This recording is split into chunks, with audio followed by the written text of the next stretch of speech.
The following podcast contains spoilers, adult language, and honestly, there was something in the air that night. The stars were bright, Fernando. They were shining there for you and me, for liberty, Fernando. This is a message from the Office of Emergency Preparedness. Due to the recent crisis, we ask that you remain in your homes. Do not attempt to communicate or interact with the creatures, even if they are people you know. Lock your doors. Bar your windows. Evil is coming. It's time for Aim for the Head, a horror apocalypse entertainment podcast. And now, here are your hosts, Diana and Steve. Hi, welcome back to Aim for the Head podcast. I'm Diana. And I'm I Steve. have nothing to say about the singing. I'm thinking our audience is gone. That's true. That's what So I'm really, thinking. we're just here for ourselves, which is That's fine right, because that's this week we are back to normal people, where I'm in the driver's seat. Steve admitted at the end that he'd like to get back to being to be the passenger princess. So I do. The Upside Down is just not a place I want to go back to. I'm sorry. speaking of the Upside Down, we're continuing our coverage this week of the final season of Netflix hit series Stranger Things. This week we'll be discussing episode 2. Title of the episode is Chapter 2, The Vanishing of Holly Wheeler. Now, Dun, dun, dun. I don't know if the Duffer Brothers know about, like, giving things away in their titles. But this one really kind of tells you what's going to happen. I mean, if you weren't sure what this episode's about, I mean, it's really right there, ready for the taking. Well, I think the working title was The Maiming of Mama Wheeler, and they just felt like that was just a little too mean, so they had to change it. So yeah. Yeah, also known as Karen drinks the wine and then uses the wine, bottle.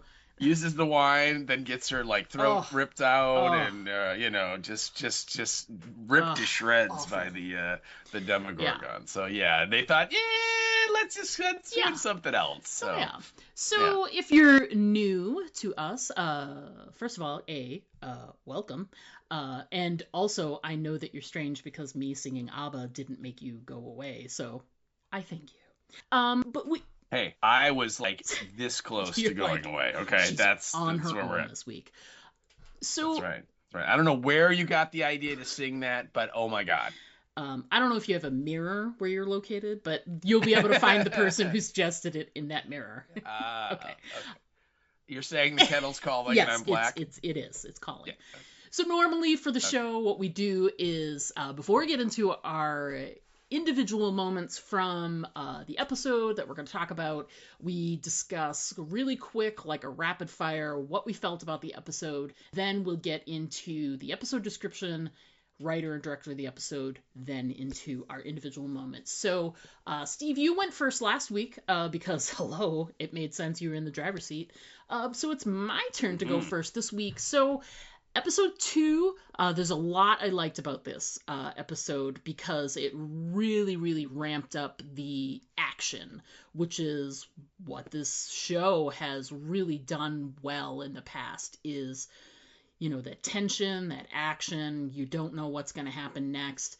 And again, this was, this is the finale season, so really anything could happen. And to see some main characters attacked in that manner, it was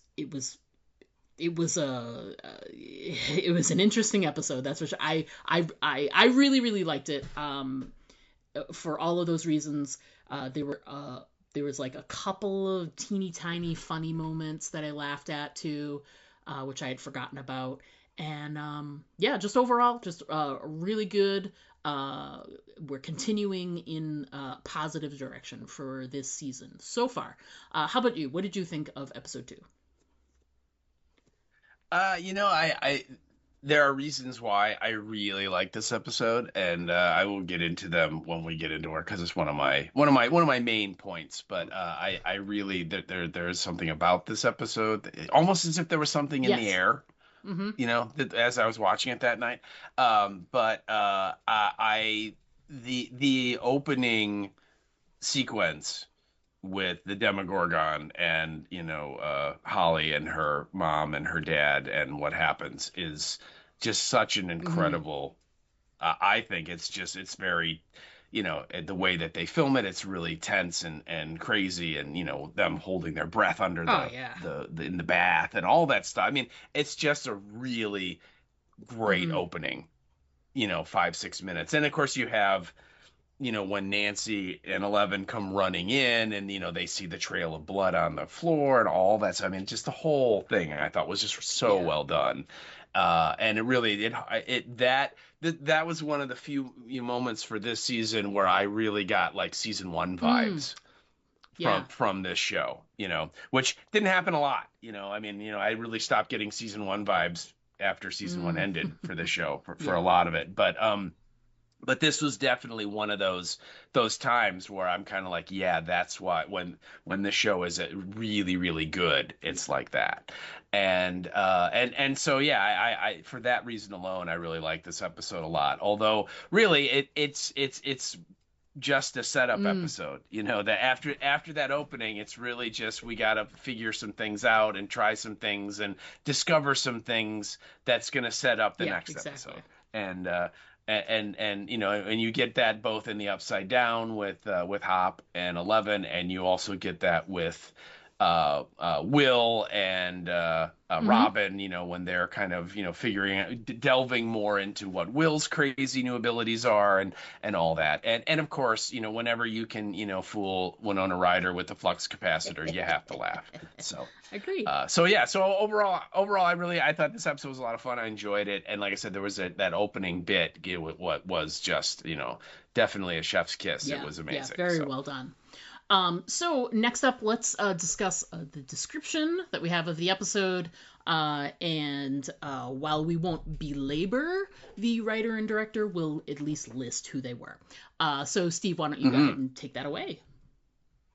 All right, I know that this is your favorite thing from doing it all those times Mm-hmm. before now, but we're just gonna try and Yeah. change it up, people. Take it back. Take it back. So we that's right. This of course is Stranger Things episode 5.2, and the title, as you have already indicated, is Chapter 2, The Vanishing of Holly Mm-hmm. Wheeler. And our description that we have is as follows. After a vicious attack at the Wheeler home, Mike and Nancy confront the cost of Hmm. secrecy, $2.84, Yes. while Elle and Hopper embark on a rescue mission. And we're not even going to mention Robin and Will. And that is your episode Yes. description. All right. So So there you go. I mean, basically, we could just, the writer and the director. I kind of feel like we should just look ahead. I mean, pretty much, it's the Duffer Brothers for this episode as well. I'm Mhm. curious if they ever get any other input, any other writers attached to any of the future episodes. I never really looked. I forward past the opening credits pretty much every time. Uh, Hmm. Now, see, I like the Oh, I theme music love for the this. theme music, but I was So, just so like chomping at the bit to watch the episodes. I'm just like, I skip get you. intro, skip intro, skip intro, skip intro. Yeah.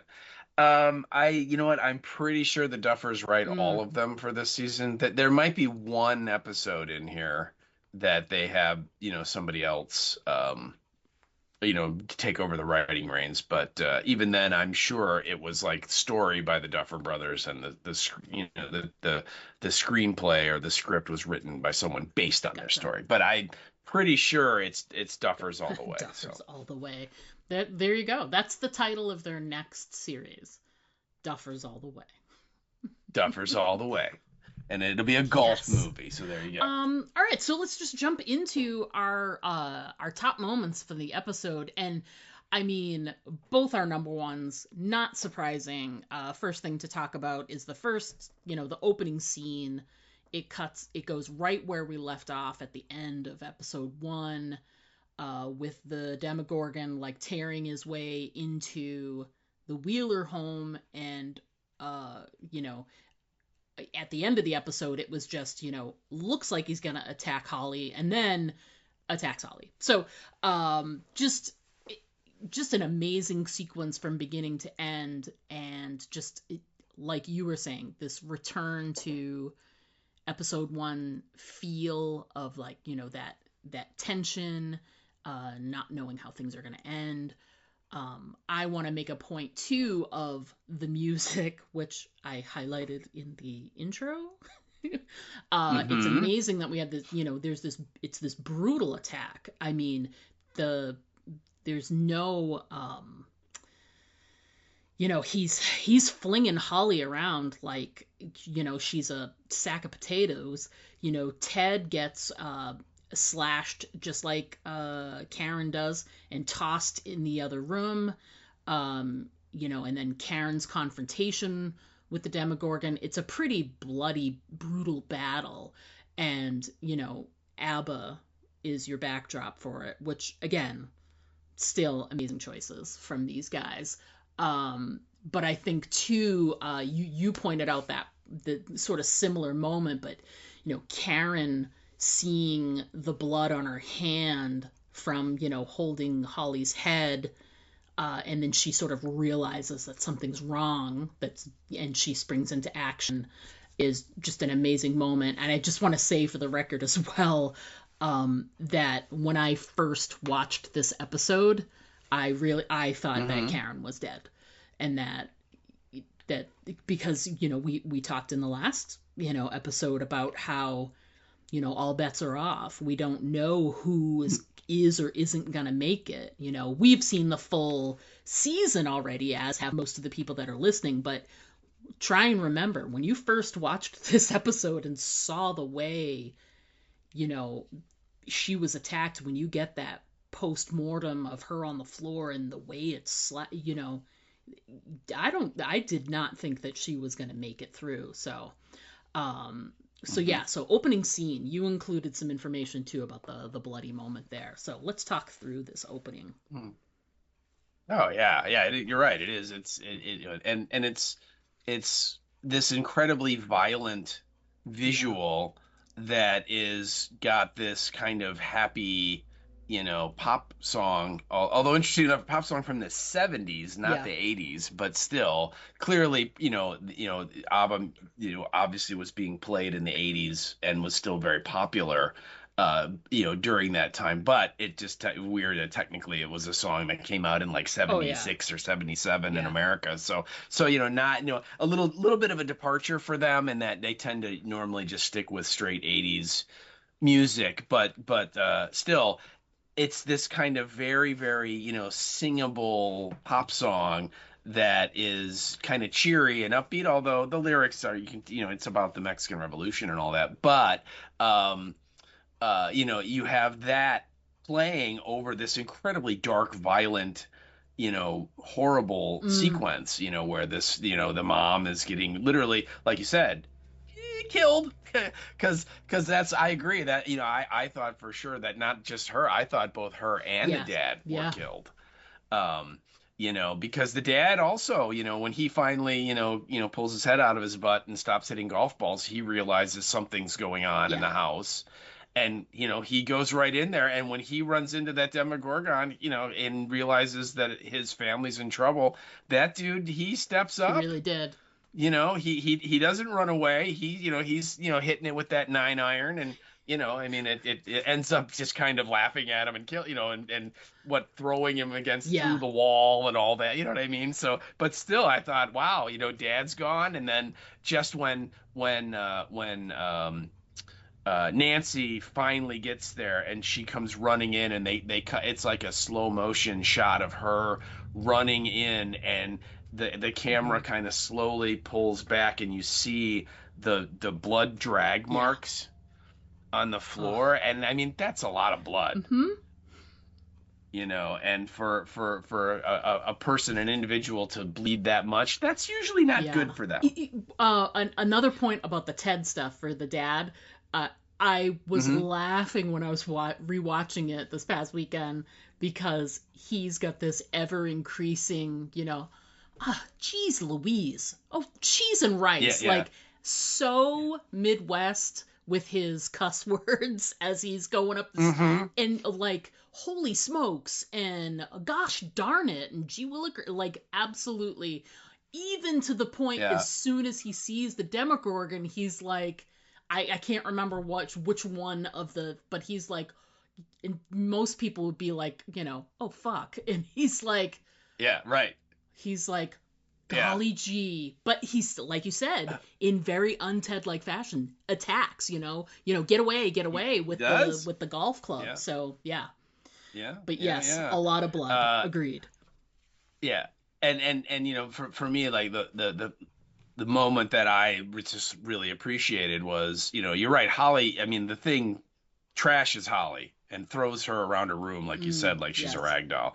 And she finally gets away and she runs down. And of course, Mom is getting ready to take like the long Yes. soak Yes. in the tub, and she's pouring all the bubbles in there and she's got the headphones on and got the glass of wine in the bottle and she's just like, I know what I'm doing tonight, and so she can't hear anything that's going on in the house, right, because of it. And so Holly finally shows up and is understandably hysterical and it's like, oh my God, there's a monster in the house, and the mom just Karen totally goes into, you had a bad dream, calm down, everything's gonna be fine, and she, and of course Holly is just holding on to her like, you do when, because your mom is like the safe thing, right? She'll make it all be okay, and so they're kind of hugging it, and Karen puts her hand on the back of Holly's head, and then she kind of pulls her hand away because she feels something wet and she sees on her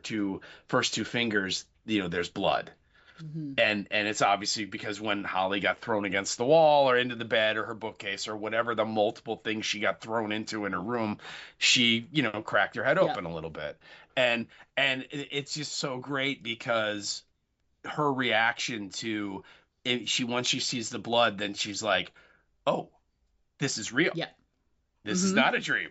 This is not a drill, people, and of course, by that point, as an audience member, you're thinking, it's too late. Yeah. That you if you would have grabbed her and ran out of the house, maybe you could have made it, but now it's too late. You know what I mean? And of course, that's when the Demogorgon shows up, and they end up going into the bathtub, and oh my God, was that scene great? So tense and so well done. You know. Yeah, and it just I just love the way the Duffer Brothers, the creativity of getting the tub and then cutting it in half and putting the glass plate in front of it so that the camera can pull back from the door when the Demogorgon's standing there, or I mean, I'm sure it was just a tennis ball on a stick or something, but they pull back to the tub and you see all of the suds on the top of the tub, and then as it keeps pulling back, you get to the cutaway and you see the two actors holding their breath, desperately clinging to each other like, holy crap, I mean, you're right, it was just an amazing sequence. And of course, I'm always like, oh my God, I would still be dead because I can't hold my breath that long. Oh, yeah. You know what I mean? Because I mean that thing is walking around and it's like looking in the shower and it rips the closet door apart. And you're just like, yep, I'd be dead. I'd be like, oh damn, it found me. So, but that whole sequence was just unbelievable, and the fact that both the parents fight. Both the parents are like willing to and what Carabono kind of gets the Ripley line there, when it's closing in, and she says like, stay away from my daughter, and I just kept waiting for her to go, you bitch. But yeah, I mean, and the fact that they both try and protect Holly, and they both, not only do they fail because it gets away with her, but that they are like just an inch away from death in doing so. Like, they are so critically injured. It just shows you how how ineffectual, we are to these things from the upside down, how powerful they are, and how it doesn't really matter, I mean, because how many times do you think she stabbed that thing with that broken wine Yeah. bottle? No, go And ahead. it did it didn't even really slow it No, down, but it did. What was helpful about it was that uh Elle was able to follow like the blood trail, Yeah, in the upside down. yeah. So yes, it did not slow it down, but at least she did Mhm. get some of those shots in because it did help. Oh, But yeah. yeah, it just goes to show. I mean, she got some really good shots in. She really, Oh, probably like a good 5 yeah. to 8 like real jabs with it right at the throat area, Yeah. and The throat and yeah, the face and the mouth, and I mean, yeah, she was going for and it, it didn't make absolutely. any difference really. Yeah. Well, I also like that where, we kind of get the what happened, reveal. It's like, it's sort of out of sequence, right? In that, she's smashes the bottle and holds it up to her and says, "Stay away from my daughter." And then I think it cuts to Nancy and Elle, and they're racing in the family station wagon trying to get there. And then when they run in and we see the mom as a bloody heap on the floor, that's when the Duffers cut back and we see the fight.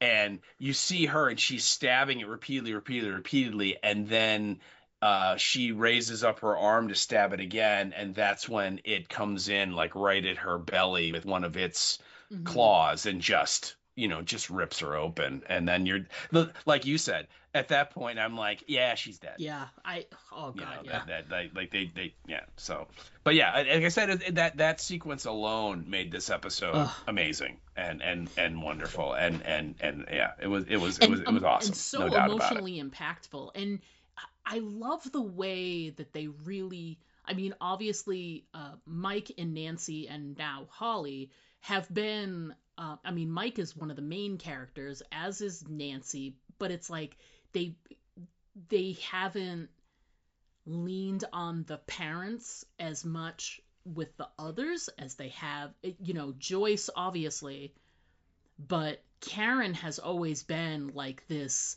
smartass. They gave her this whole storyline with Billy and everything, and it Mm-hmm. was great because she ended up, being, rising above with all the Billy stuff, and that she's kick ass, and that she's really got a lot of strength in her, and you knew that going into this. So I wasn't like, when I knew that she was going to be fighting, I was like, oh, well, out of all the parents, she's got the best chance here out of everybody, including Joyce. Mm-hmm. I think that Karen is the fiercer fighter out of all of them. But I think I love that they gave her this sort of platform to be like the kick-ass parent out of all of them. It just was really satisfying because she's had this growth. Like, we've got the kids that have grown up, but we've also been able to see this other sort of growth from Karen, who, with the Billy stuff, she made the choice that, my husband and my family mean more to me than this like silly little thing. And it proved to us a couple seasons ago that Karen loves her family and would do anything for them. And then we got the physical manifestation of that in this episode, which was fantastic. So good. And obviously, once we sort of move into the episode itself, and the sort of everything sort of comes from this. Obviously they're still trying to, the boys are in the van, they're trying to locate Hopper, yada yada, in the upside down. But the main thread of the story is, because of this, we're looking for Holly, and the other group is at the hospital with the parents, etc. So you and I both used a couple of moments at the hospital in our next points. I wanted to talk for a second about, they go through this whole, it's our fault. No, it's not our fault. And, they're trying to talk about Vecna being, having a grudge and all this other stuff. Like, they're trying to think about, like, why Holly? Because Holly wasn't killed, Holly was taken. And the parents were attacked. Right. So they were trying to, like, psychologically, like, why Holly? Why now? When it's, the kids are like, it's Elle or it's Will. Like, those would make sense if the Demogorgon attacked those two. But he went to Holly, and what's the reasoning? And they're trying to think it through. And then when they're trying to come up with all these, like, theories and ideas, it's Lucas who says, the pattern of finishing the job. And he reminds them, what date it is. And it's like November the 3rd or something like that. I can't remember. But it's literally, they're only like 3 or 4 days away from the anniversary of when Will was taken.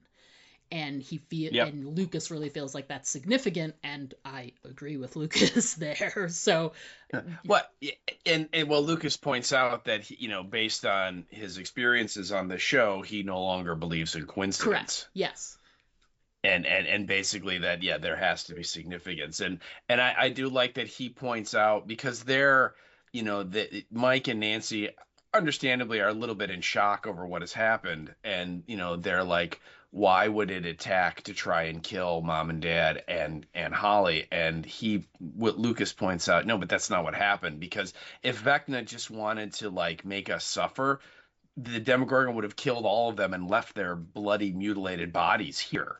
So you would be able to, suffer and really, right, feel the loss. Whereas, no, what happened is that it took Holly for some reason not to kill her, because it could have done that here, and so he's really, kind of giving them a little bit of hope, and that, she might not be dead yet.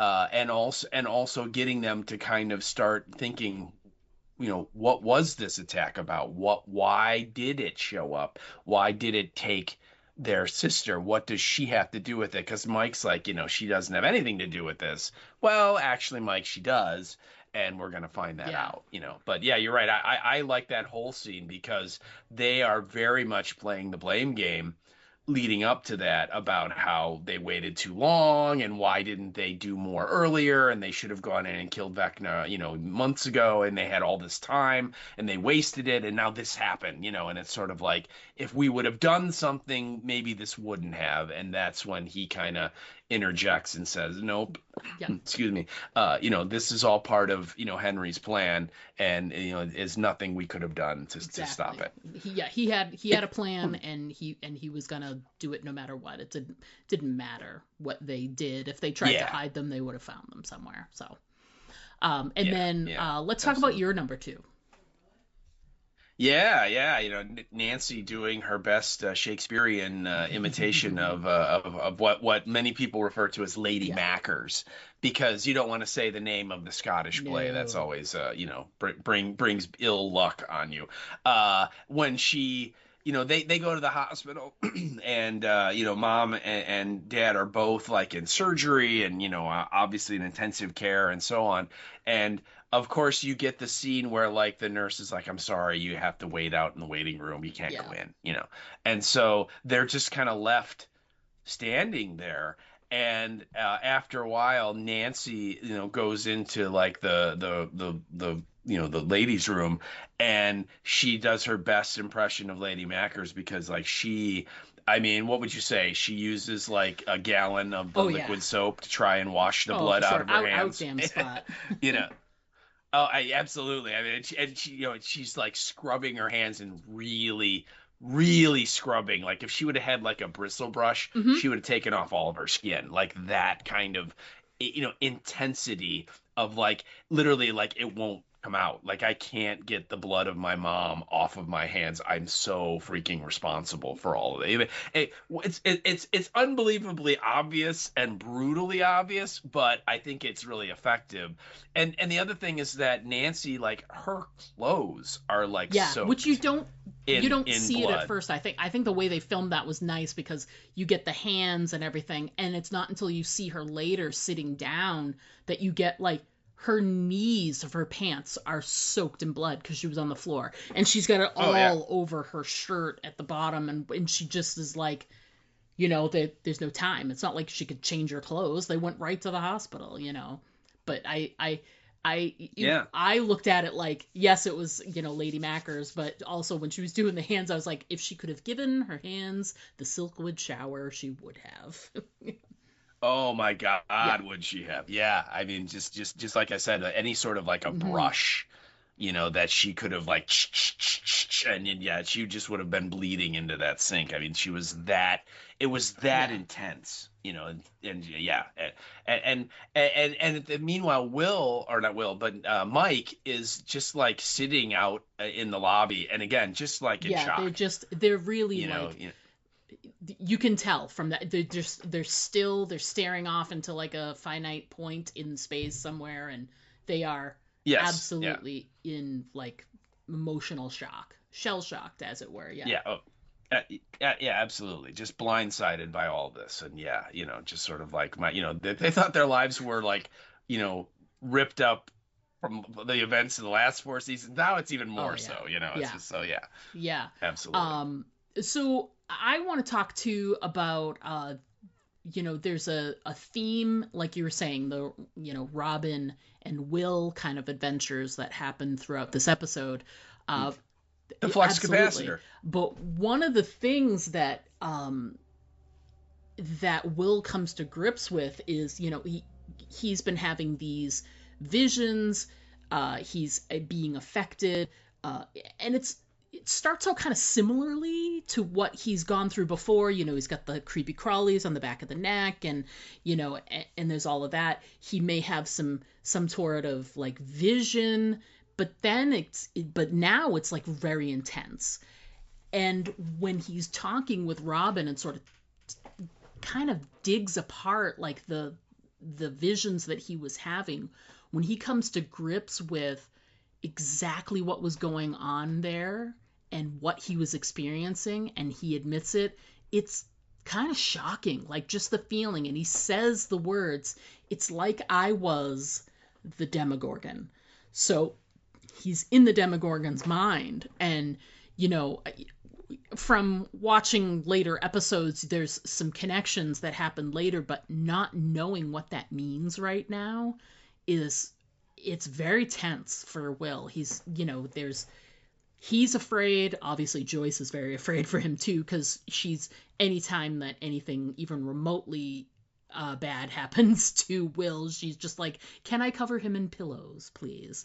So there's that, but also he just is coming to grips with the fact that one of the things they discussed was they're confused because he feels like there's some type of, and I'm using air quotes here, connection.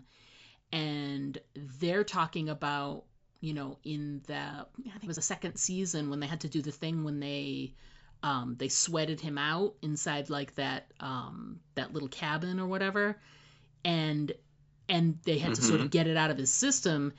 They were like, quote unquote, think that they severed that connection at the time, and he's like, I thought we did too, but you know, they went away. He didn't have any feelings when he was in California, but he realizes, and he and Robin come to grips with the fact that when he is closer to where Vecna is, he's getting more of these visions, these feelings, and it's, you know, it's troubling because he doesn't know why, and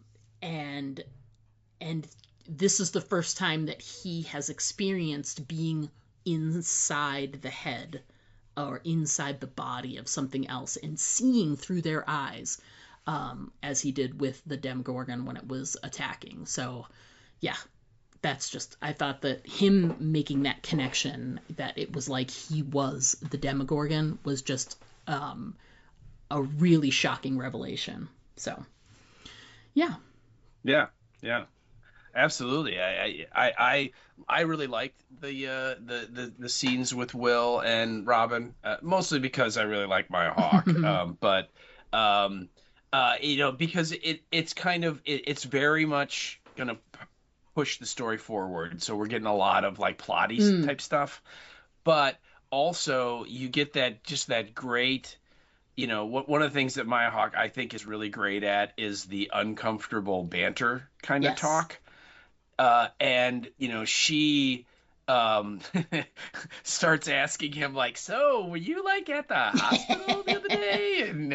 And that whole conversation, because she's obviously still very very firmly in the closet, and is afraid to come out and kind of announce that she has a Yeah. girlfriend, right?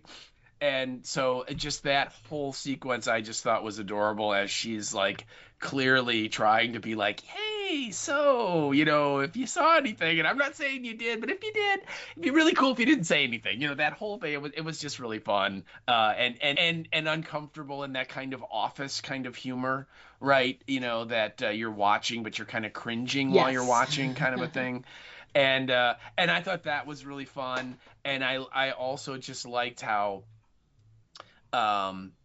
he Will is trying to like figure it out, and he's kind of talking through how all this works with his connection to the hive mind and to Henry and all that, and they get the idea with the antenna, and maybe you just got to be close enough and all that. And then when he sees the stones that are placed in the spiral, the mandala pattern, or whatever she Yeah. calls it, that's kind of the trigger for him, when he has the memory and he hears the kids laughing, and he knows that, wait, it wasn't the Demogorgon that I was seeing through the Yep. eyes of, it was Yep. Holly, and it was the victim of Yep. Henry, and it's sort of like, Henry was close by and all that, and it just, the way they did it I thought was really great, because they could have just had two people talking, and it could have been very expo dumpy, but I thought visually the way they did it really was good, and it was a way where you watch it and you're like not criticizing it for being like, no one really talks like Right. this, and so on, you know what I mean? So I really enjoyed that. It did not make one of my top 5 points, because we only got 5 of them, but I really did like the Robin and Will stuff, and obviously, whenever you can fake out Winona Ryder with a flux capacitor reference, You should do it. you, Yeah. you should, right? Right. How can you Why not? wouldn't So you? yeah. Yeah. I like that when they start going down that path, Robin and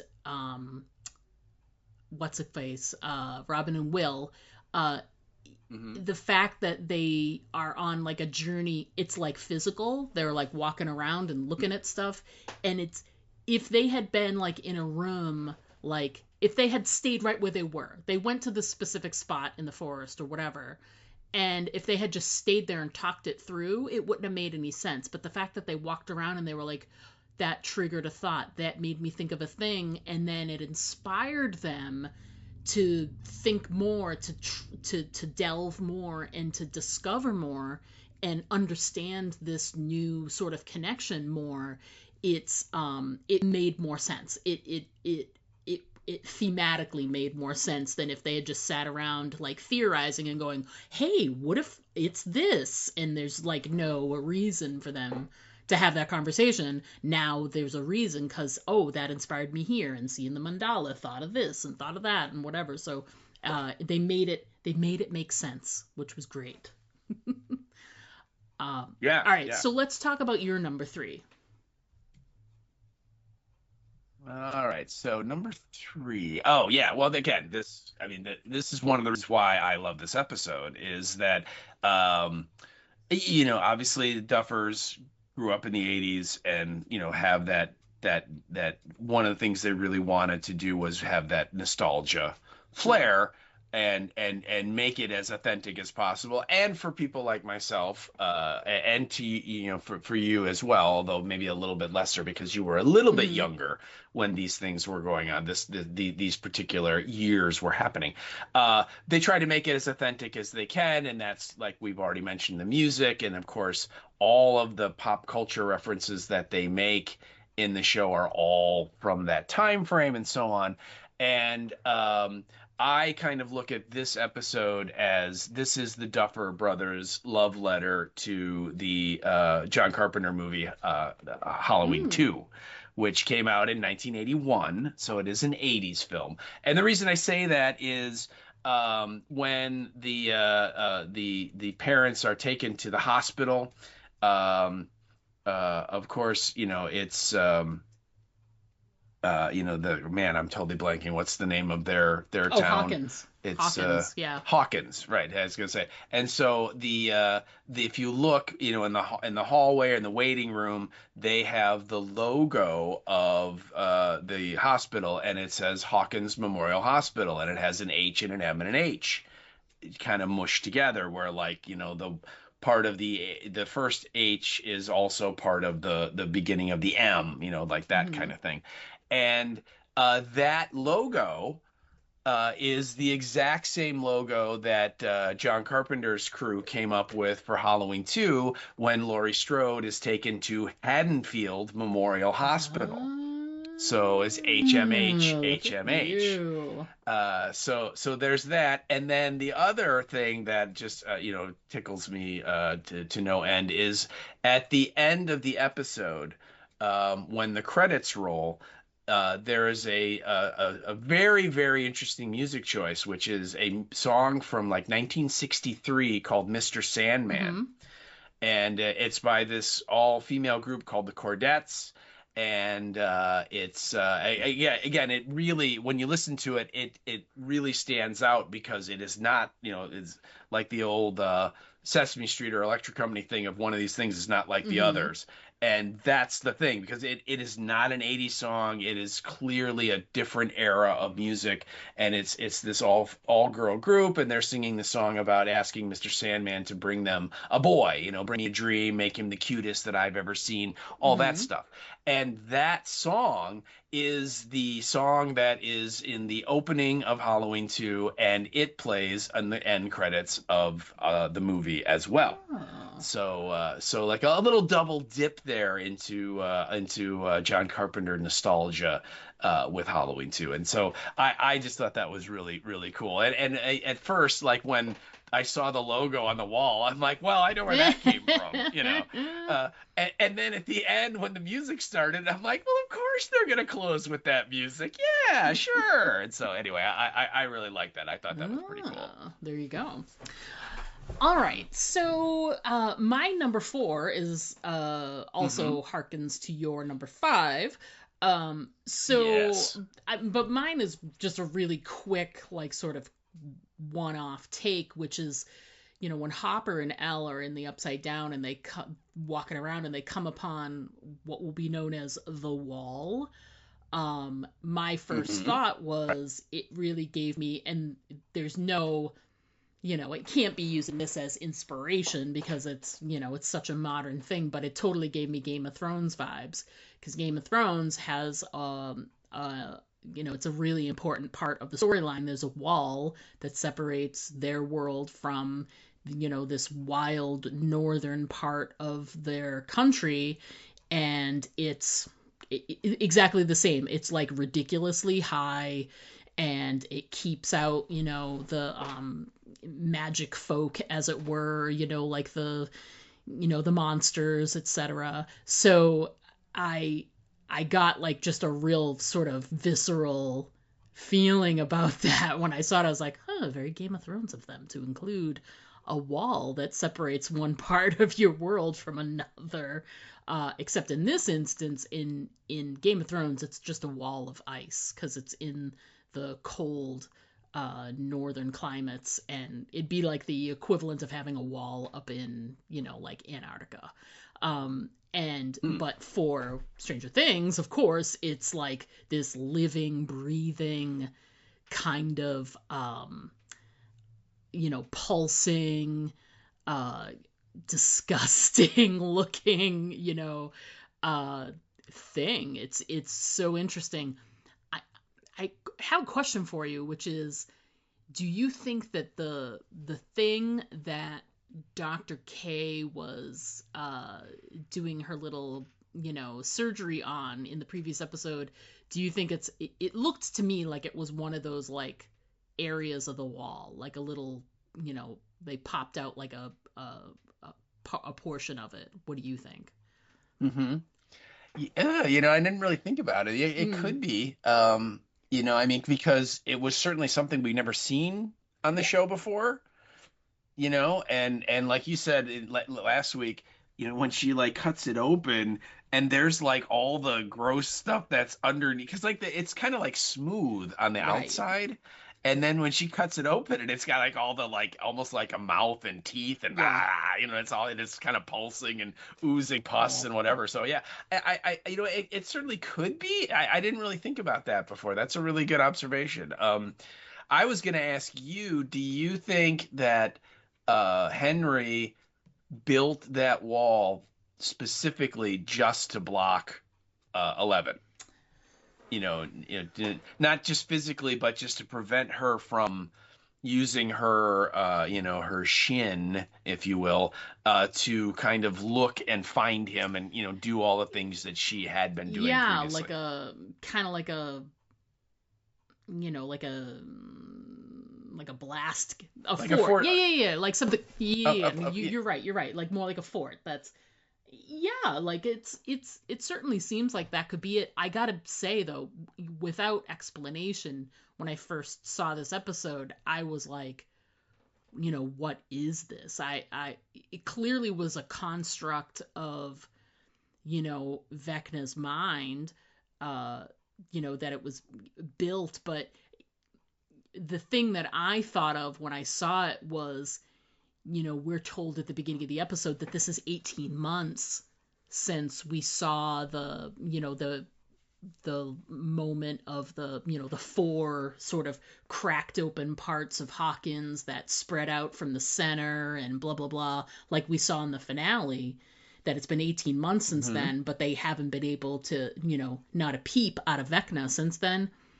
That this is what he's been working on, has been building this wall, which is going to, I was like, well, he's building this wall, it's got to be something that is going to protect him in this sort of, air quotes, final battle sort of situation. So yeah, I definitely, first initial thoughts was that it was some type of protective layer that he had put out there, but just didn't know, didn't think of L specifically, just in general that it was some type of protective layer, because I mean, there's L, but there's also, the military could come in with like a big nuclear bomb or whatever. Yeah. But no, not this military, because, as one of our feedback we get, this military is kind of dumb. No, but wouldn't a dumb military set off a nuclear bomb? A smart military would not. Yeah, I mean, just that, like you would think the military would be like observing the wall, because that clearly is not just a reflection of the right side up. That is something that has been added, right? And particularly if he was building it over all this time, don't you think they would have at least gone, hey, there's this weird thing that's like popping up, yeah, over there that wasn't there yesterday, but they don't. I mean, it's just, the military, they literally, they stay in their base and that's it. And that's, so, but I got that idea just because, Elle is constantly saying how she can't sense Holly once she, gets taken. Yeah. You know what I mean? And she can't sense Vecna, which is brings up, when last week, when the coolest character on the show, Steve Harrington, says, maybe it's because Vecna's dead, right? That's why she can't sense him, is because he died, because, we killed him, because they did kind of beat the crap out of him at the end of season 4. And it turns out, no, you know what? He's built up this force field, this fortress wall, whatever, that not only is it physically preventing people from getting close to him. It also is preventing her from, using her powers to see what he's doing or sense him. And kind of the same thing with Will, that Will only can really get the hair to stand up on the back of his neck when like a Demogorgon or something is very close to him. So I don't know. It was real interesting, and the wall's awesome. Sure. Don't get me wrong, and when they see it, when both Hop and Elle see it, they're both like, "What the f is this?" What? Oh yeah, because again, that is not something up till this point, the Upside Down is just like a recreation of our universe. It's literally a carbon copy of Hawkins underneath, Yeah. Underneath, and it has the weird like snowflakey thing and the weird tendrils and growths and stuff. But other than that, it's seemingly identical, right? And then here comes this crazy thing that is absolutely not in our world and looks like it. And not only that, it wasn't there in the Upside Down because no one ever ran into it until this episode, right? So it's obviously something that has been just recently created or grown or whatever, because it's obviously alive, which makes it even more gross and awesome, that it's sort of this like pulsing living thing, and like when they're looking at it and stuff, I'm like, don't touch it because then he'll know you're there, don't you think that he'll like get like a little like sensor thing, like, oh, someone touched the wall, kind of like that hive mind, the collective in Last of Us, when they would step on the little tendrils coming out that was connected in with all the clickers that as soon as you touch the wall, it's going to be like, you're going to see Vecna like turn his head like, oh, they're touching my wall. Right, you know what I mean? So I'm like, don't go near it. What, are you crazy? It's probably got a big eyeball somewhere that's looking at you, So yeah, I love the wall. I thought that was just a great, crazy idea. That you're like, you're like, what is that? Why is it there? What the hell's going on? And you're right. I really think that Vecna or Henry made it to protect himself, not just from Elle, but just like to give him time to like recover, because I think they hurt him at the end of season 4. I mean, they didn't like true villains, they failed to finish the job and kind of left without making sure he was dead, but he was really badly hurt and needed like a break to like recover and rebuild his strength and his health. And so he like created this massive structure so that he would be safe and allow himself to do that. So, but yeah, I thought the wall was fucking great. And it was my number 5. It was my number 5 point. And I just wrote the wall because it was awesome. So, yeah. All right. So that was my number 4. And I know we are sort of touched on your 5, so do you want to talk about your number 4 now? Yeah. Yeah. My number 4, it just goes back to like literally like a little bit before that. In for story purposes, when Elle and 11 show up at the Wheeler house, the Demogorgon is gone and has taken Holly, but there's an opening to the Upside Down that is still just like a little bit open. And it's great because it's like literally in the middle of a door of the house. And so, you look through the door and it's like a 16, window door that very common kind of a patio door kind of a thing.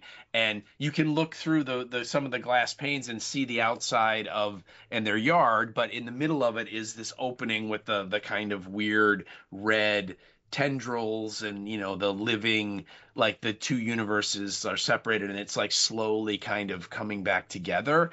And Nancy tells 11 like, go, you go get her, go save my sister. And so Elle just kind of nonchalantly just like steps in there just as it closes up. And so that's how she gets into the upside down, right? And so she's running around, and eventually she finds Hopper, and she like thinks she thinks it's a Demogorgon, and she zaps him, right? He gets thrown. It's She's like, sorry, Hop. and yeah, she's like, oh crap, and then they, of course, they continue on, and they start having this discussion, and I think it's real interesting that just a very common theme in this episode is parents losing children and the fear that they have of losing children. In that, we see it firsthand with Holly, and how, literally, that this family's, young child is just ripped away from them. And then Hop and Eleven are talking, and he's basically saying how stubborn she is and how she never listens. And then she kind of turns it back on him, going, "Oh, I'm sure you were like that when you were a kid." And he kind of goes, "No, I was a punk ass too." And he starts talking about how he joined the military, and his dad like made him enlist because he was such a punk ass and wouldn't listen to him, and so on. And then he eventually turns to his actual daughter, Sarah, that we have, found out about in flashbacks and stuff, got some icky cancer or something, and ended up, dying, and that kind of ended his marriage, and so on. And, he talks about how she was like the bravest person that he ever met. And because he's talking about, he went and he served in the Rangers, and he went to Iraq or Afghanistan and served there, and he did a lot of stuff that some people might consider it to be brave, but there's a real fine line between bravery and stupidity and all that. And then she kind of keeps asking him, and he then changes that to, the bravest person I ever met was my daughter. And, she was doing really well. And then, things took kind of a sudden, unexpected turn, and she didn't make it.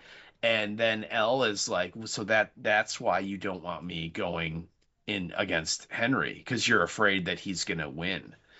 And Hop kind of goes, "No, it's not that. It's just, I've been around long enough to know that you can't depend on anything in this life."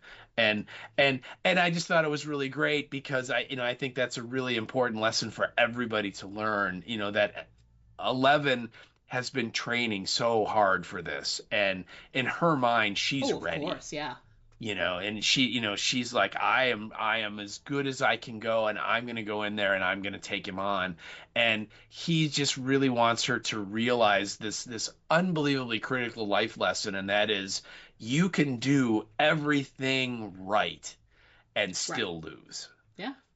And it's I think for kids, it's a real hard thing to understand. Yeah. That it's like, it doesn't matter. It doesn't matter how good you are, how prepared you are. It doesn't matter any of those things. Stuff can go down and you can lose. And that's what he's afraid of, that it's like, it doesn't matter how great you are and how ready you are. All it takes is one little thing that no one can predict, and then you're dead. And he's like, I can't take that. Yeah. I can't lose another child. And anyway, I just thought that was a really interesting point, and then that got me thinking about just how this whole episode is all about families being torn apart in one way or another, and then that line I thought was really, really kind of summed it up. So that made my fourth. That's a good point, one. So. It's interesting because he's always been kind of a negative Nelly, but he's doing so much like preparation with Elle on like lowering her expectations, and we could do everything right and still lose kind of thing. It made me think of like, they really did a good job of like trying to set you up for, it's not gonna all go really well for them in this. Like, something's gonna go wrong, and like, and at this point we're not sure if Karen's gonna make it, if she's gonna pull through, is Ted gonna make it, like there's a lot of things in the balance, and he's being really negative, and you're like, this isn't this isn't the tone we're going for in this, like, this nostalgic television show that we're, we love so much, by the way, everything could totally go wrong. And you're like, what? But yeah, I agree with you. It's good, like, life lesson moment there, with Hop and Elle. Love it. Yeah. Yeah. My number 5, I love your number 5. It was like one lighthearted moment where Nancy and Mike are getting the runaround about being able to see their mom. Um, they come to grips with like the one piece of information that they need about Holly, which is they need to know about her meetings with what they've been calling her imaginary friend. And he's appeared in the yard at school. She's seen him at home, like she waves out the window. And she calls him Mr. Whatsit. And yes, they're like, well, who else would know? And they're like, well, we got to ask Mom. And they've been wanting to get in to talk to her anyway. And they keep getting the runaround. They get the doctor who's like, she needs her rest, and calls her sweetheart. And boy, did you not expect her to like break his arm when he said there was that? like she twitched. She like, oh God, there's like a facial tick that happened when she said that. Yeah. So basically, they come up with the idea that they're going to have Nancy's going to dress as a Candy Striper and throw, like a hospital gown on Mike, and they'll just like walk down the hallway and like no one knows who they are or whatever. And so they're walking towards her mom's room, or where they think her mom's room is, and Mike has the the hospital gown on, and they come upon the doctor, who does know what they look like and has just turned them down for going to see her mom. And she's like, there he is, play it up. And she tells him to like, you gotta limp, like start limping or something. And cause he's got to play it up and make sure that it, he looks like he's supposed to be. And he starts to do like something. And Nancy goes, what kind of limp is that? And in that moment, it's just so hilarious because, like, they're dealing with this really, really difficult situation with their mom. They're trying to come up with this way to get in there so they can get information because their sister's missing too. And, there's all of this, like, real fraught emotion going on. And in that moment, she, as the older sister, still can't, like, resist the moment of teasing her younger brother. What kind of limp is that? It was just hilarious to me. So well done. It's so great, yeah. And he's just like, it's a limp.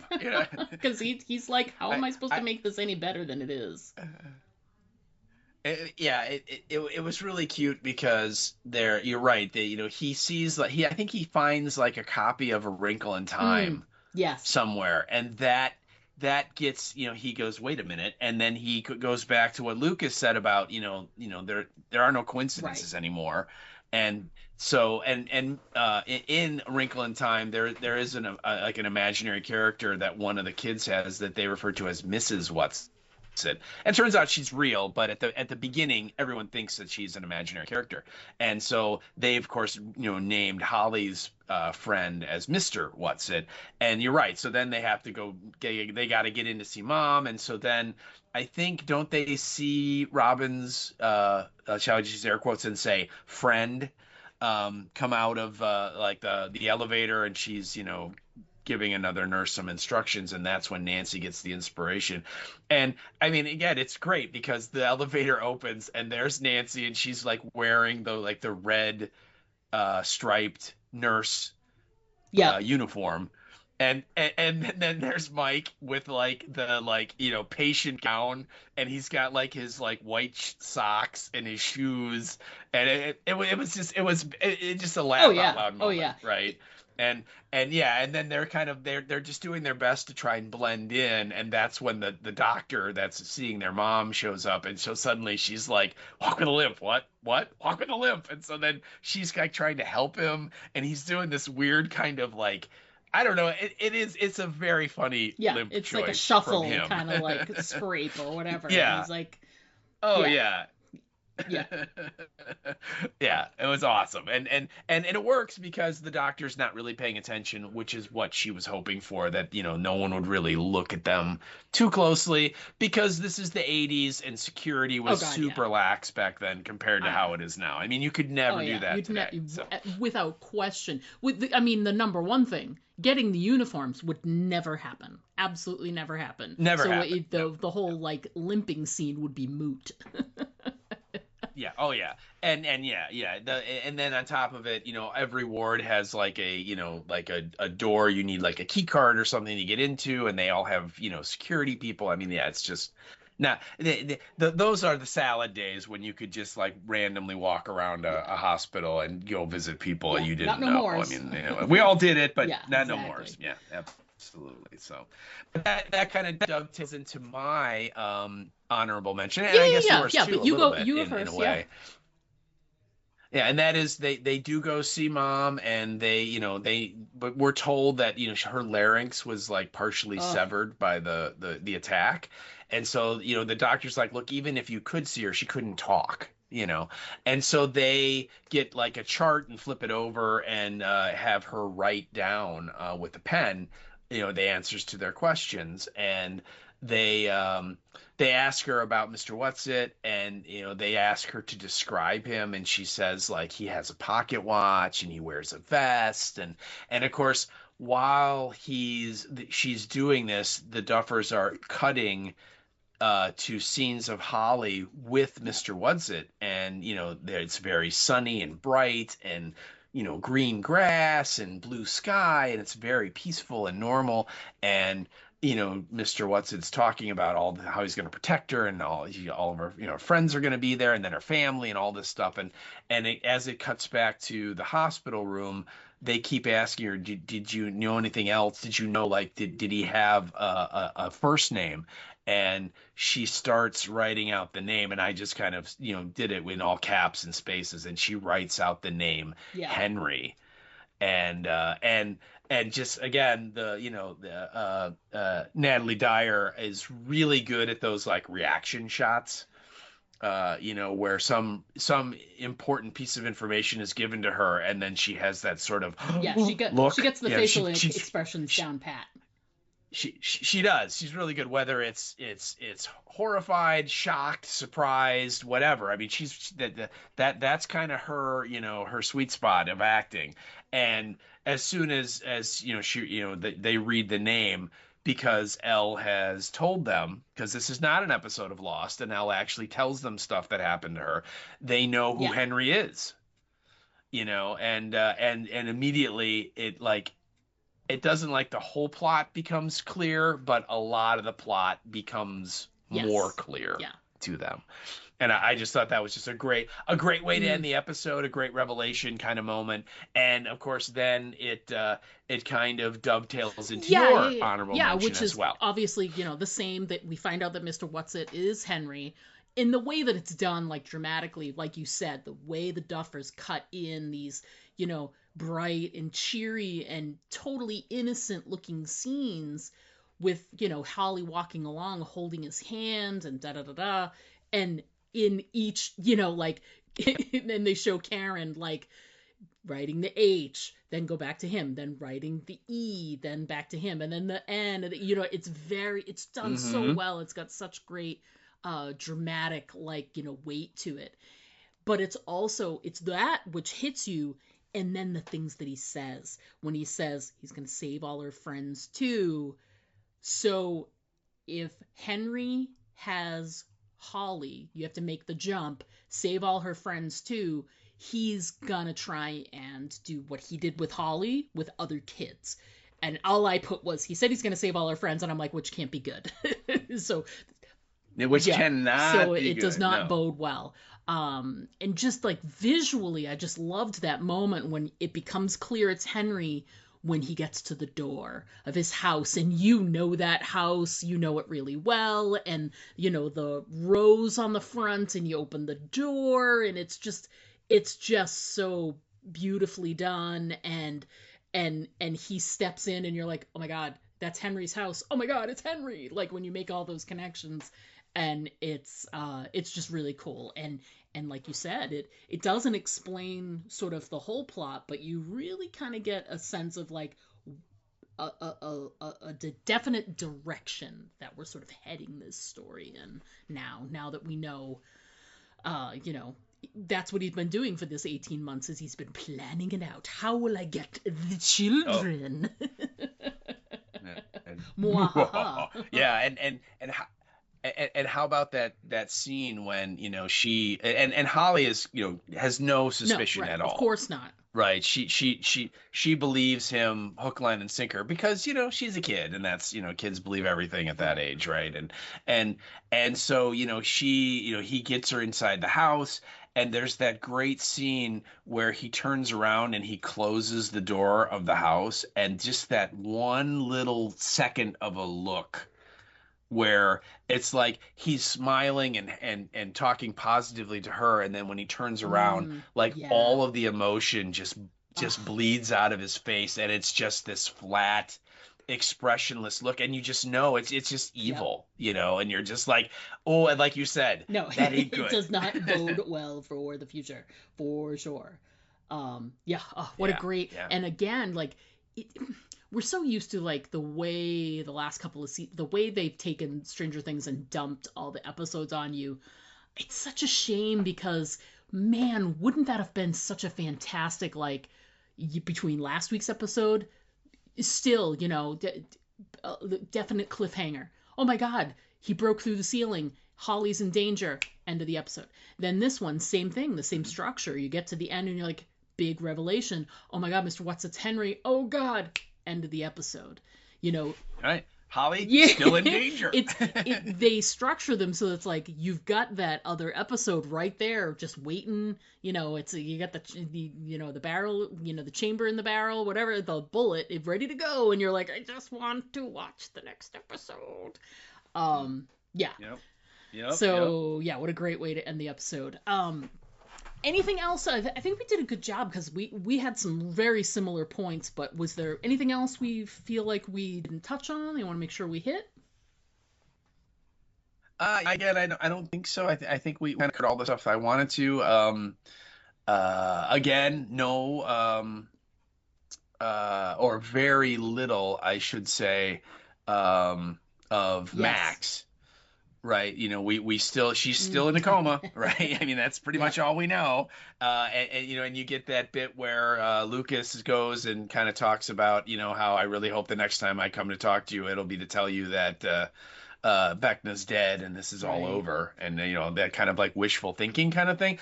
But we haven't seen her yet, so that's something that I think I know. Time I'm like, well, okay, is Sadie Sink in this or not? You know, not just her body. Yeah, you know, well, I mean, they, you know, was she on the set for like a day and they just filmed her sleeping in the bed? You know possible, what I mean? It's like, but yeah, you know, so I think we're all kind of hoping that she's gonna make an appearance of some form, whether she wakes up or whatever, and so we'll have to see what happens. But and then we didn't talk about Dustin. So Dustin eventually does make it back to Steve and what's his face? I know. I can never remember. It's Charlie Heaton in real life, but Heaton what's his? Is the real? You know what I mean? Will's older brother, Jonathan. Thank you. Good Lord. He makes it back to them, and he is at first his story is that he fell off his bike, and Steve is so angry with him, and he's like, "'Cause you poked the bear, didn't you?" He knows that he got beat up by the guys from school again. So clearly this has been an ongoing issue with Dustin. You know, I wouldn't say it's probably gone to this length and getting beat up like that, but there had to have been other things, like maybe he had a black eye, or maybe he's had like a bloody nose or whatever. And this time around, they like literally beat the shit out of him, you know? So, so it was good that like Dustin resurrected, as it were, in this episode. It almost made one of my points was when Steve Harrington, the coolest character on the show, he says to Dustin, like, so you fell off your bike right into a knuckle sandwich. Because again, he just knows immediately that that Dustin is just for sure. lying, and and so on. Yeah, but anyway, so at least Dustin did come back, and it's interesting because he and Steve are very much at odds. The lot of arguing, that you get that whole thing where, Jonathan's trying to listen on the headphones for the signal, and they're having this discussion that's getting more and more heated. And finally, he's like, "Will you guys shut up?" And then both of them are like, "Yeah, you know what? That's a good idea. I don't want to talk to you anymore." "Well, I don't want to talk to you either." And so they're kind of doing that thing. So right, but like you said last week, one of your points was, man, is Dustin angry, and in this one it like carries on, because not only is he angry at like all of the jerk faces of Hawkins that don't know the truth about Eddie, but he's like angry at everybody, including the coolest character on the show, Steve Harrington, as well as everybody else. I mean, he's just angry at the world. And it's just an interesting dynamic, because we haven't really seen that before. He's always kind of been the peacemaker and the we can work it out kind of a guy. And a little bit of the comic relief. He's always been like he's the joke maker and the does all of that, and everybody's like, "Dustin, cut it out." And he's always been the jokey one, very unserious. So yeah, it's a very different look for Dustin for this season, and it's it sort of crops up toward the latter half of the episode. So I would assume we should be getting a little more of that tension and maybe some explanation into what's going on there in the next episode. Hopefully. Maybe. You never know. We made it through pretty good. We're going to go ahead, folks, and take a quick break. When we come back, we're going to discuss what's coming up next on the podcast, some of our listener feedback as well. And what's that? So everybody, stick around, because we will be right back. The following is an emergency action message. Civil authorities have identified a biological threat that they deem credible. This threat could potentially affect the entire continental United States. The dead are returning to life and attacking the living. 911, what's your emergency? There's a man on bed and he's attacking another man. He looks like he's biting him, like on the arm. The initial signs are puzzling, unclear. Getting pulled out of their cars and thrown to the ground. It looks like the bus passengers are biting their victims. Soon, however, the reality is clear and undeniable. The crisis involving the recently dead continues. Parliament today passed a law that requires all bodies of the recently deceased to be registered and turned Toxic over. Bag Productions has captured the sounds of the zombie apocalypse and brought them to your gaming table. Background ambiances, zombie attacks, and radio transmissions that set the scene for your modern zombie adventure. Download MP3s from DriveThruRPG.com or ToxicBag.com. Hi, this is Tom Savini, and you're listening to the Aim for the Head podcast with Diana and Steve. And don't forget to always aim for the head, because body shots just don't work. Hey there, everybody. We are back.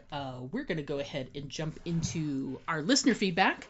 And then after that, we'll chat a little bit about what's coming up on the podcast and, little events and things. And what do we got going on in our worlds, our crazy worlds.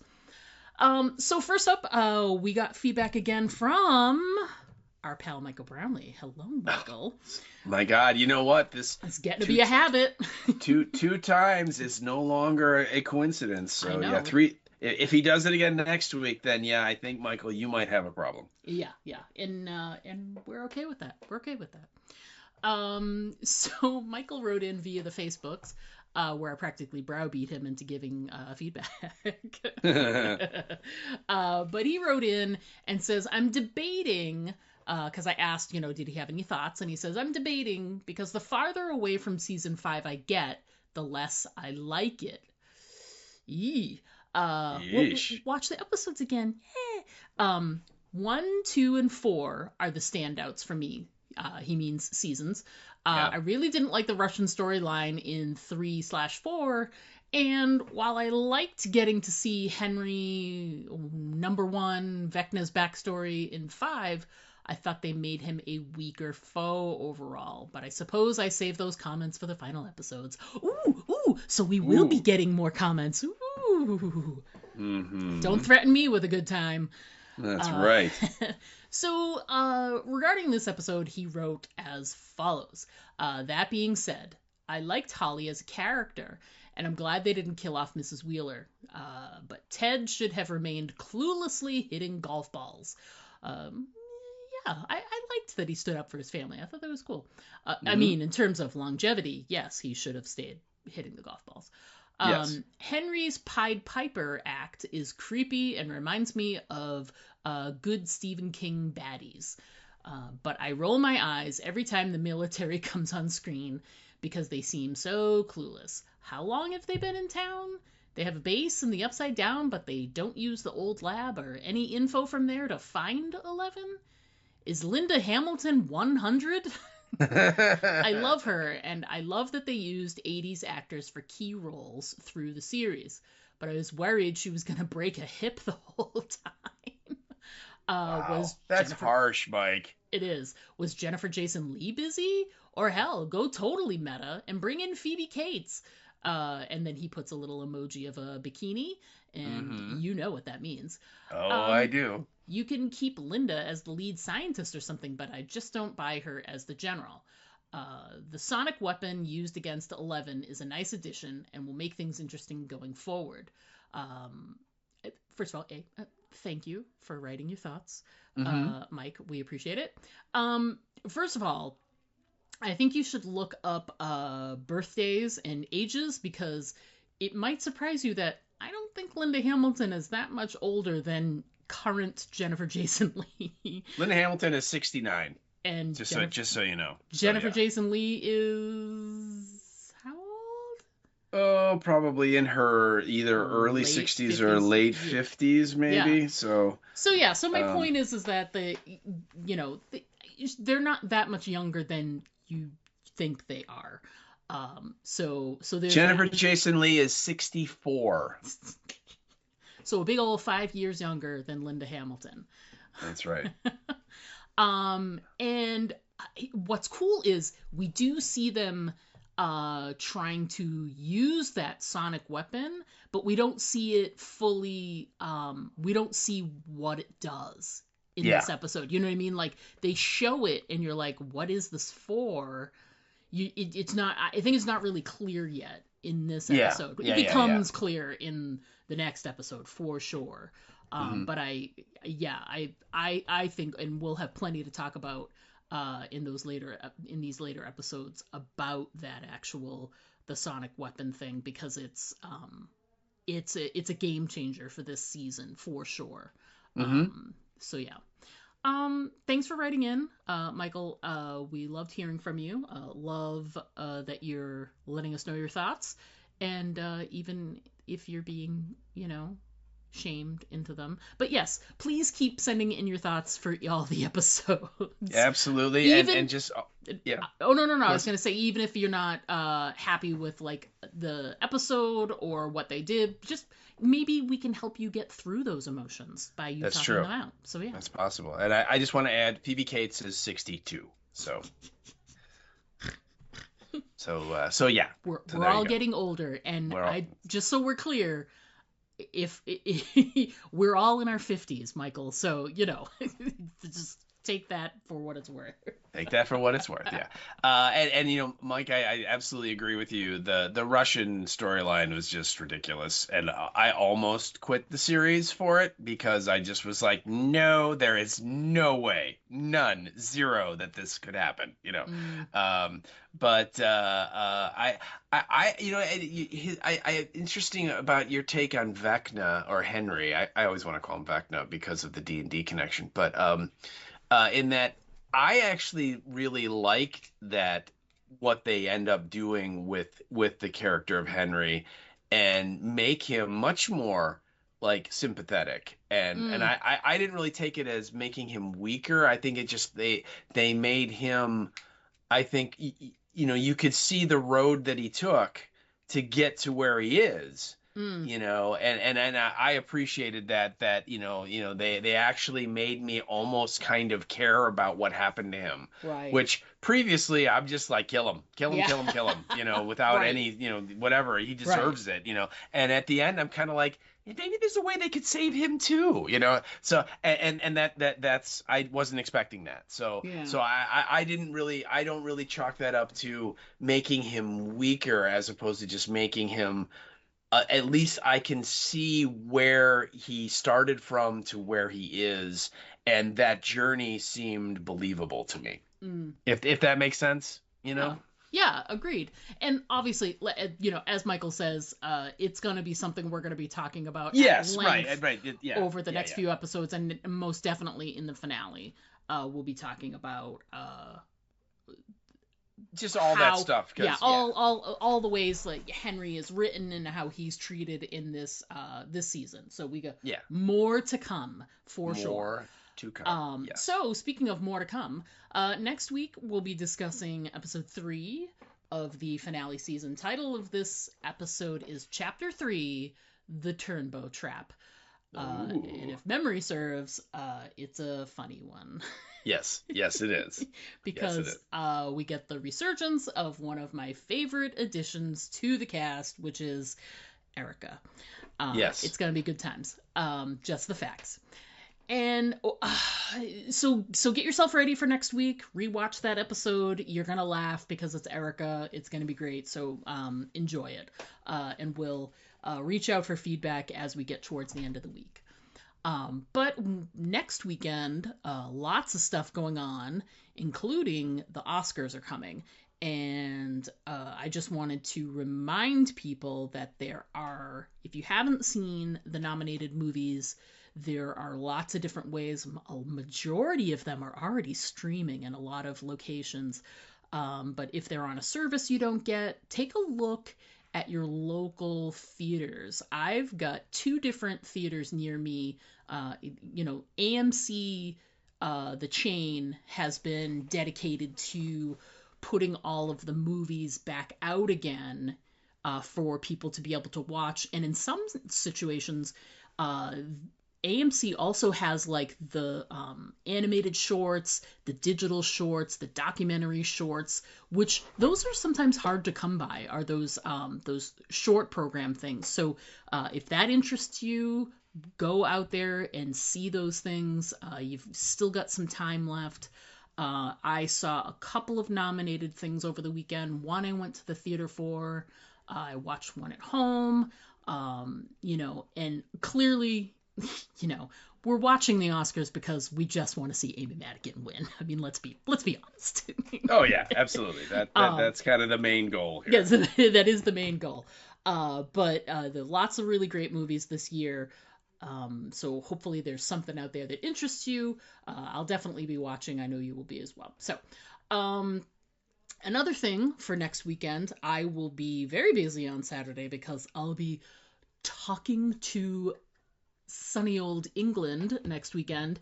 Devoted listener of the podcast, Bev, we have mentioned in the past, Bev started her own podcast.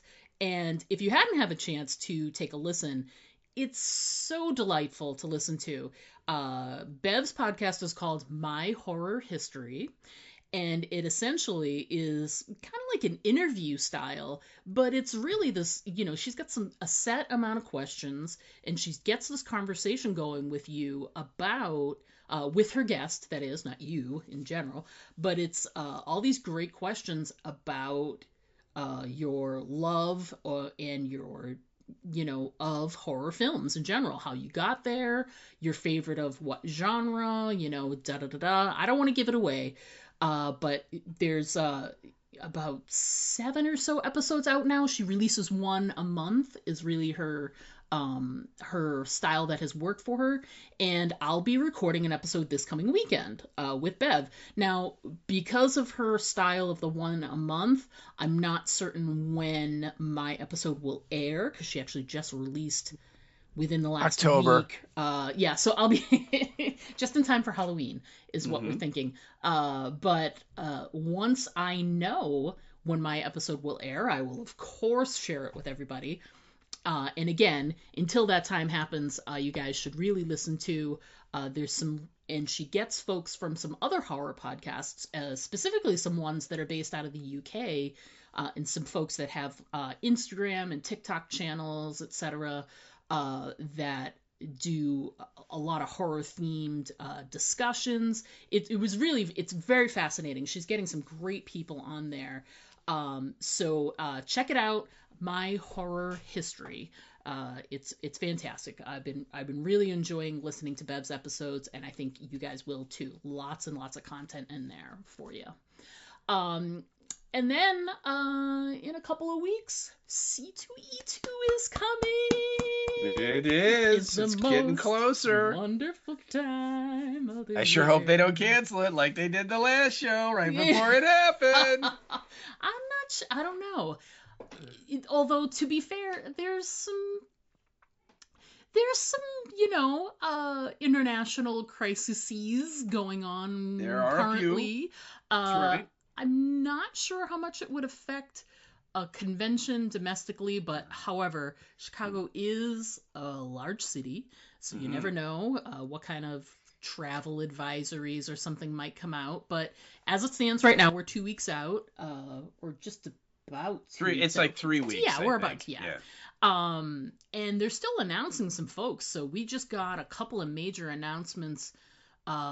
First, it was that Martin Sheen and Dule Hill are going to be attending, and they are going to do a panel discussion. So far, that's the plan for them to do a panel discussion, obviously talking about West Wing. It'd be great if they could maybe snag maybe 1 or 2 more people. Oh, that'd be so great. But I mean, just Martin Sheen on his own. I know he attended Steel City last year or the year before, something like that. And when he did, I was like, oh my God, Martin Sheen does conventions. And he's coming to Chicago, and I am thrilled. I am so thrilled. I love him so much. So that's a really great ad. But also, I know at Fan Expo / the old Wizard World was able to get Susan Sarandon, not last year, but I think it was the year before, perhaps. And 2 or 3 years ago. Yeah, and she appeared with Barry Bostwick. Yeah, and they did some, obviously Rocky Horror themed, panel discussion. They appeared together. And so Susan Sarandon has already been on I wouldn't call it the circuit, but I've seen her pop up here in Chicago, that one time. And she's coming back.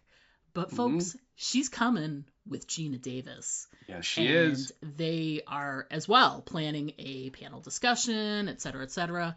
And it was great. I think you and I were actually just discussing something about Gina Davis as well. Oh, Gina Davis is in the upcoming Duffer Brothers show. That won the Burrow, Burrows or whatever it is. And we got talking about Gina Davis and how great she is. And here she is coming to C2E2. Amazing. Only on Friday, but she is coming. Yeah. Well, I took Friday off, so I'm ready. Now, me too. I'm ready to stand in line all day to meet both of those people. So. Yeah. and I'm ready to join you and meet them by proxy. Oh yeah. Well, we have our little stools, so we can at least sit a little bit. The crazy thing about C2E2 is you're absolutely right. Is that literally like a day before the show they could announce some like crazy big guest. To show up. I mean, it's so weird. Most of the other shows they kind of set the lineup and then maybe about a month before the show it's pretty much done. Correct. And then the only kind of adjustments they'll make is if somebody drops out, they will sometimes try and add a different person to kind of replace whoever couldn't make it, kind of a thing. And that's really it. But C2E2, they're just sort of like, hey, guess what? There's another person coming. Cool. And you're just sort of like, will you stop? Stop. Yeah, So, they definitely are like they could throw out like a big name at the last minute, and they have done that the last few years, like oh yeah, in yeah. that final week and a half, a few days before. Right. Because you know what it is. They're in negotiation all the way up until the last minute, and then someone's like, yep, I have availability in my schedule. Let's do it. Pull the trigger. Yeah. So even though we got these pretty fantastic ones, we could still get more, is what we're saying. Absolutely. Yeah. And literally, it's one of these A-level, either Marvel or, DC or Disney level actors that decide, yeah, you know what, I'll go to Chicago and make like 200 grand in cash. You Why know what I not? mean? You know what I mean? They'll like you said, like something will clear up in their schedule, and they suddenly have more time than they thought, and then they're like, yeah, I can use the money. Yeah. And so that they'll fly in and do it, and then that's how you get like, like you and I would not at all blink an eye if like 3 days before the show they're like, hey, Chris Hemsworth's coming. We'd just be like, yeah, okay, you know. They totally would. Yeah. Absolutely. Why not? Why not? Yeah, agreed. So we are totally looking forward to C2E2. That is starts on March the 27th, and right away programming and people that day. That's a full day on that Friday. They open up at like 10 in the morning. 10 in the morning. It's away you go. Now, don't get me wrong. Friday's usually a little less attended, strictly speaking. Saturday's usually the big day. But yeah, the 27th, 28th, and 29th is that weekend. It's really fantastic. It's such a large convention, but is also so well organized. It's spread out well. It's a lot of space to move around. It's a really, really, really big devotion to the artists as well, and the comic book artists. So if that's your jam, Artist Alley is huge. Tons of things to do shopping wise. Really, really like A-level talent. Tons of programs of just like all kinds of panel discussions of you name it. They're so full of programming. There's definitely something that appeals to your fandom and your thing that you are interested in, because they cover so many different and the people watching. The cosplaying is just amazing. Every year there's, I don't know how they top it, but there's always someone who tops it every year. I can't even, yeah. Oh, So, yeah. Yeah, we have our little thing. There's one specific animation cosplay that we're always counting how many of them that we see. We do that every year. We've done it the last couple of years. And the mashups are great. I'll never forget the Star Wars like samurai mashup from a few years ago, where you have like Darth Vader, but he's like a samurai warrior. I mean, it is just crazy how creative and ingenious a lot of these people are in doing this stuff. And it is definitely an event. And we're not even talking about all the shopping and all of the artists and sitting in the panels. And then of course, we make a point of going out. We found a really cool restaurant that we all really love, and so that's always fun on Saturday night to kind of sit around and gab and talk and enjoy a good meal. And so it is just a really, really fun weekend experience. Absolutely. It's one of my favorite weekends of the year. It's been such a great tradition these last few years, and we love it. And if you are a listener and you're in the area and you're going to attend, let us know. We'd love to meet up and high five and take some pictures with people. Just let us know. We will be there as fans. We are roaming those hallways as fans.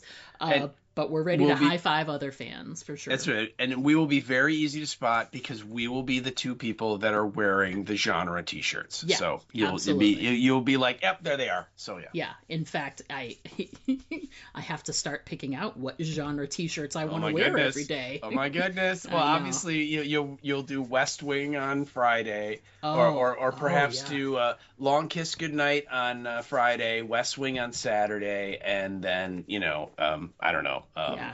Leprechaun on Sunday. I don't know, something. Something like that, yeah. Well, it is St. Patty's Day, in the next couple days after, Yeah, that's true. That's true. will have just happened. So, there you go. Yeah, I got to get my Irish on, that's for sure. There you go. Anything else we need to discuss? I think we kind of covered everything. So No, far. I think we nailed it, and it I got to admit, I'm glad we're in the right side up. Yes. I really am. Last week in the upside down, that was weird, no doubt. Steve did not like driving the car. That is for sure. So that's going to do it for us this week, folks. We look forward to chatting with you again next week. But until then, as always, I'm Diana. And I'm Steve. And don't forget to always aim for the head. Because those body shots, they just don't work. To send us an email, write us at aimfortheheadpodcast@gmail.com. And our Twitter handle is @AFTH Podcast. Pictures and video are always welcome at our Instagram account, Aim for the Head Podcast, all one word. But the best way to keep in touch with us is to just like our Facebook page to get all of our updates in your feed.